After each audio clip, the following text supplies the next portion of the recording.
Bonjour à tous. Voilà, je suis sœur Romina de la communauté des Dominicaines, des sœurs dominicaines de Sainte-Catherine de Sienne et je vous parle de notre communauté de la Maison Mère, justement à Albi.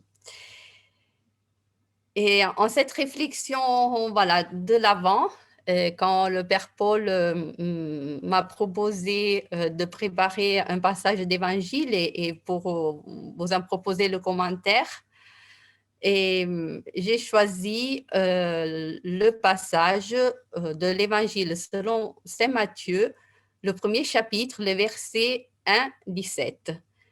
Et pourquoi ce choix? Avant tout parce que c'est le premier passage d'Évangile que la liturgie nous propose pour la préparation immédiate à Noël. Donc, jeudi, le 17 décembre, nous rentrons dans cette semaine qui nous prépare à Noël et chaque jour, la liturgie de la messe nous propose un des passages qui précèdent la naissance du Christ, voilà, dans les évangiles de Matthieu et de Luc. Et donc, ça me paraissait important de commencer vraiment à intensifier la préparation à Noël. Et bien aussi, je l'ai choisi parce que c'est un passage un peu fastidieux. C'est une liste de noms et que souvent, vraiment, on fait tout pour le raccourcir. On a du mal avec tous ces noms compliqués. Mais ce passage, donc un peu ennuyeux à ce moment de l'histoire. Je parle de l'histoire du monde, de la grande histoire, mais aussi mon histoire personnelle, le vécu de notre communauté. Ce passage me parle beaucoup, peut-être justement parce qu'il est fastidieux et qu'en découvrir le message ne va pas de soi. Donc, l'évangile selon saint Matthieu s'ouvre avec ce verset. Bon, je lis dans la traduction liturgique. Généalogie de Jésus, Christ, fils de David, fils d'Abraham. Et d'emblée, ça m'a interpellée parce que le premier dimanche de l'Avent, et la liturgie, la messe nous proposait l'ouverture de l'évangile selon saint Marc et qui nous annonçait la bonne nouvelle de Jésus, le Christ, le Fils de Dieu. Et à la différence de Marc, l'évangéliste Matthieu, par contre, il situe Jésus, le Christ, le Messie, voilà, mais avant tout dans une généalogie humaine. Il le nomme avant tout comme fils de David et fils d'Abraham. Donc, il met en valeur, en fait, sa venue dans une histoire humaine. Et voilà, en nous présentant cette genèse du Messie. Et on verra après dans l'histoire, déjà dans ce passage de la généalogie, mais aussi dans les versets suivants, quand la naissance du Christ sera racontée par l'évangéliste Matthieu, on comprendra vite que le Messie, ce n'est pas que seulement un homme. Mais ça me paraît intéressant que l'ouverture, c'est sur l'humanité du Messie, sur l'humanité de Jésus. Je pense que c'est pour cela que le symbole de l'évangéliste Matthieu, c'est un homme avec des ailes. Donc un homme pas comme les autres. Donc, c'est l'histoire de l'origine, de la genèse du Messie. Dans cette liste de noms, mais j'en lis juste quelques versets parce que justement, lire tout le passage, ce serait un peu long. Mais je vous en lis juste quelques versets pour avoir l'idée de la structure voilà, de ce passage quand même de 17 versets, de 18 versets. Donc, généalogie de Jésus, Christ, fils de David, fils d'Abraham. Abraham engendra Isaac, Isaac engendra Jacob, Jacob engendra Judas et ses frères, Judas, de son union avec Tamar, engendra Pharès et Zara. Pharès engendra Esrom, Esrom engendra Aram, Aram engendra Aminadab, Aminadab engendra Naasson, Naasson engendra Salmon, Salmon, de son union avec Rahab, engendra Boaz, etc., etc. Voilà, je pourrais continuer. Et on voit que le verbe engendrer, donc des phrases voilà, vraiment similaires avec des noms parfois imprononçables. Et avec le verbe engendrer au milieu, ça revient 40 fois. Et dans cette voilà, liste, nous retrouvons en quelque sorte un condensé de l'histoire du salut. L'histoire du salut, donc à partir d'Abraham, le père des croyants, le père du peuple, jusqu'à Jésus, et en passant par une ligne royale qui a son apogée en David, le roi par excellence, et à la suite, la courbe la plus basse dans l'exil à Babylone. Donc Jésus, le Messie, comme en tant que fils d'Abraham, comme tous les Juifs, est héritier des promesses faites à ses pères. Voilà. Mais Jésus, voilà, le Messie, plus précisément, se greffe aussi dans la descendance de David, à qui est promis la royauté pour toujours. Fils de David, voilà, si on a un peu de familiarité avec les évangiles, on sait qu'à l'époque de Jésus était un titre messianique bien connu. Et cette généalogie est bien structurée et nous y retrouvons trois périodes de 14 générations. Et au centre, il y a le roi David, le seul pour lequel il est précisé qu'il était roi. Et en quelque sorte, c'est l'histoire de la royauté du royaume de David dans sa montée et ensuite dans sa chute. Et quand sa descendance ne sera plus du tout connue, n'aura plus vraiment de valeur politique. Et c'est à ce moment-là voilà, que l'histoire semble recommencer avec la venue du Messie. C'est une histoire d'engendrement. Ce verbe est bien connu et pour les Juifs de l'époque, ça devait rapidement rappeler le livre de la Genèse, où ce verbe est utilisé pour la genèse de l'univers, mais aussi pour la genèse du premier homme. Et l'évangéliste Matthieu semble nous dire que là, vraiment, nous sommes dans un accomplissement. Et donc, voilà, de cette genèse, et en quelque sorte dans une nouvelle création. C'est une histoire de pères, parce que la plupart, je ne les ai pas comptés, les noms des personnages, mais ils sont nombreux, et pour la grande majorité, ce sont des hommes. Pour une bonne partie, ce sont des gens de pouvoir, des gens connus, voilà, dans l'histoire biblique et dans l'histoire du peuple d'Israël. Dans la première partie, donc dans la première tranche des 14 générations, pour 4 fois, nous avons 4 femmes qui sont évoquées. Et c'est intéressant parce que ce ne sont pas ces femmes qui sont considérées un peu comme Abraham était considéré le père d'Israël. Et Sarah, son épouse, était un peu considérée comme une mère. Mais ce ne sont pas ces grandes femmes connues de l'histoire du peuple qui sont évoquées. Ce sont 4 femmes. Donc, c'est Tamar, Rahab, Ruth et la femme d'Urias, Bethsabée. Et elles ont, si on dit que c'est l'évangéliste Matthieu les nomme, ça doit avoir un sens. Et on peut de suite remarquer que ce ne sont pas des saintes femmes, des femmes à la vie édifiante. Deux d'entre elles, ce sont deux prostituées. Voilà, elle commet le péché d'adultère avec David. Et surtout, ce sont des femmes étrangères. Donc, l'évangéliste nous suggère déjà, et on le verra un peu plus tard, par exemple, à travers la venue des mages, on voit déjà que les païens sont partie intégrante de l'histoire du salut. et donc et que le Messie n'a pas à voir strictement qu'avec le peuple des Juifs, mais vraiment, il est pour le monde entier. Et dans la deuxième tranche, dans la deuxième partie de la généalogie, donc à partir du roi David jusqu'à l'exil à Babylone, nous avons les noms voilà, de la grande histoire. Nous avons par exemple Salomon. Nous avons le roi Akas, dont on parle voilà, à l'époque du prophète Isaïe. Et nous avons les noms de la grande histoire, les mêmes qui paraissent dans les généalogies, dans les livres des rois et des chroniques.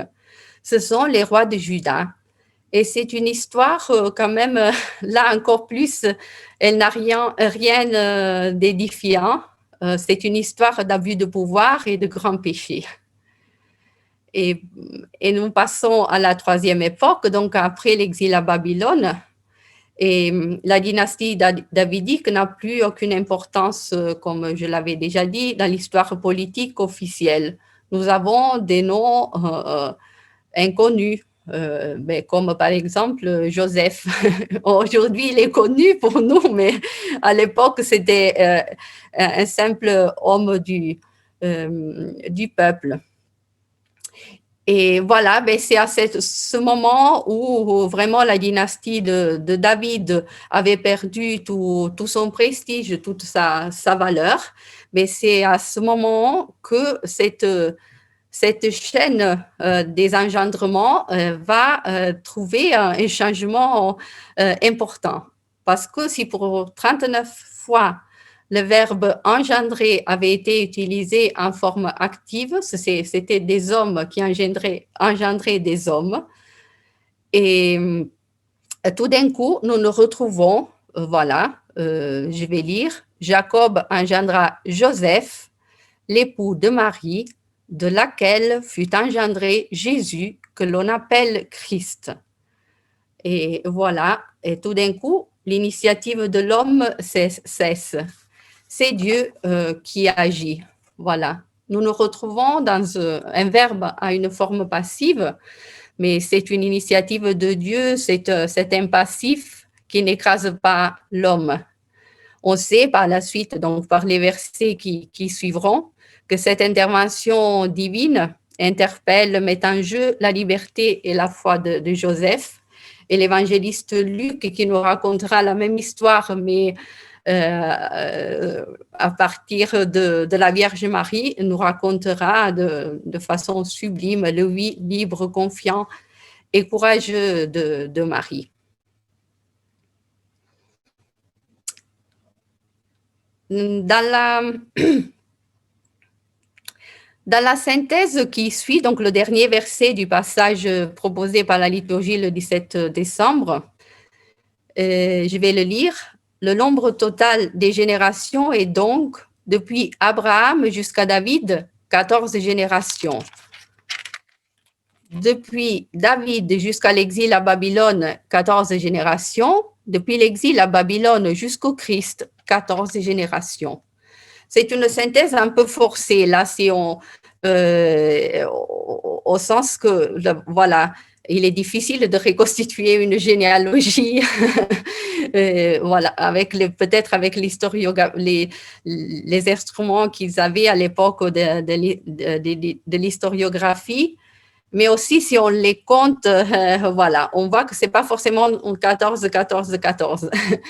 Mais on voit quand même une volonté vraiment théologique, une volonté de la part de l'évangéliste de démontrer que Dieu a dirigé l'histoire, cette histoire de salut, en vue de l'avènement de son Christ. Ben, si on pense, même si on connaît très peu l'histoire biblique, quand même, on se rend compte que ce n'est pas l'action de Dieu, ce n'est pas dirigé selon sa volonté, comme si les hommes étaient des marionnettes. Car il suffit déjà simplement de regarder à l'histoire de David, ce roi par excellence, cet homme voilà, très aimé par les Juifs un grand amoureux, fidèle de Dieu. Mais quand même, pour lui aussi, le Seigneur a permis qu'il tombe dans un péché abominable au moment de la plus grande stabilité, de la plus grande gloire de son royaume. Mais, le livre des rois nous raconte en fait qu'il est arrivé à faire tuer un de ses soldats les plus fidèles après avoir péché d'adultère avec sa femme. Et quand même, ce n'est pas un petit péché. Sa repentance, voilà, a donné lieu au psaume 50 que, voilà, nous permet de demander pardon chaque vendredi dans la liturgie des heures. Donc, cette histoire qui nous est racontée n'a rien d'édifiant. En méditant un peu le passage, plusieurs fois, je me suis dit, mais ces personnes, ceux et celles qui ont vécu cette histoire, je pense pas que tellement aux noms qui sont enregistrés par l'histoire, mais tous les autres, cette foule innombrable et anonyme qui n'est pas mentionnée, mais qui gardait la foi dans les promesses de Dieu, mais souvent, ils ont dû se demander, mais où est Dieu? Et pourquoi ce silence? Pourquoi il permet tout ce mal, tout ce péché? Et pourtant, c'était cette foule anonyme qui gardait vraiment la foi dans un Dieu proche de son peuple, Dieu qui avait fait de son peuple son allié, Dieu qui viendrait sauver son peuple. Alors, cette histoire donc me parle beaucoup et me redit que c'est dans cette année 2020, cette année que tout le monde veut oublier vite, que c'est dans ces événements imprévus, non voulus, ces événements qu'on n'arrive pas à maîtriser, c'est dans cette histoire compliquée que le Seigneur ferait son chemin et vient à notre rencontre. Et c'est probablement grâce à la fidélité des pauvres d'Israël, des Anaouim, pour parler un peu en termes bibliques, de ces personnes simples qui tout attendaient de Dieu. C'est probablement grâce à eux que l'accomplissement de l'histoire du salut a eu lieu. Oui, Dieu a préparé la Vierge Marie, nous le savons bien. Nous venons de le célébrer avec la fête de l'Immaculée Conception. Mais j'aime penser que Marie et Joseph ont très probablement reçu de leur entourage, de tant de personnes qui les ont précédés, la foi, et je me dis aussi la stature humaine qui leur ont permis de dire oui à ces événements inouïs au moment où Dieu s'est incarné, grâce aussi à leur liberté, à leur oui rempli de foi. Ce n'est pas par hasard que la tradition nous fait célébrer les parents de Marie aussi. Et le fait aussi que cette histoire, donc que le moment le plus important de l'action de Dieu se réalise voilà, dans l'histoire concrète des gens inconnus et pas à l'époque des grands personnages dans la généalogie, cela me fait penser aussi à, je pense, voilà, à la fois de nous tous, mais je pense aussi à tout ce que vous êtes en train de vivre comme paroisse. Moi, je n'ai pas encore commencé parce que je viens juste de revenir sur Albi. Et tous les chrétiens qui se retrouvent, qui essayent d'approfondir, soit tout seuls, soit en groupe, l'encyclique du pape, la Laudato Si, et qui essayent de comprendre, d'approfondir l'écologie intégrale pour pouvoir en vivre, pour que vraiment nos habitudes de vie deviennent plus respectueuses voilà, de la vie des autres et de ceux qui nous entourent. Et cela me fait penser. Donc, j'avais lu dans un commentaire que On voit durant toute la généalogie, et je reviens au passage selon saint Matthieu, que donc cette insistance sur le verbe engendrer, c'est aussi parce qu'avant la venue du Messie, c'était obligation pour tous les Juifs et les femmes juives aussi, voilà, de mettre au monde des fils, voilà, en espérant qu'un d'entre eux soit le Messie. Donc, avec la venue du Messie, cette obligation, au sens strict, n'a plus sa raison d'être. Mais ce commentaire disait, nous passons à une époque vraiment d'une autre fécondité. Voilà. Mais c'est l'époque pour vivre avec passion le message que le Christ nous a apporté, de vivre de sa présence et tout faire pour que le royaume de Dieu soit présent au milieu de nous. Et voilà, la passion pour le royaume, ça doit nous pousser à encourager, je pense, un peu dans ce désir que nous portons aussi en suivant le message du pape François, qui a été reconnu dans le monde entier comme un message important, une parole crédible pour le monde d'aujourd'hui. Ça paraît presque une mission impossible. Et pourtant, voilà, ça dépend de nous si petit à petit les mentalités pourront changer et notre manière de vivre et d'être au monde pourra être plus conforme à la volonté de Dieu pour la création et pour chacun, chacune de nous. Déjà important dans le cœur, tiens là, j'y pense maintenant, les générations qui viendront après nous. Et donc, c'est là aussi une question d'engendrement.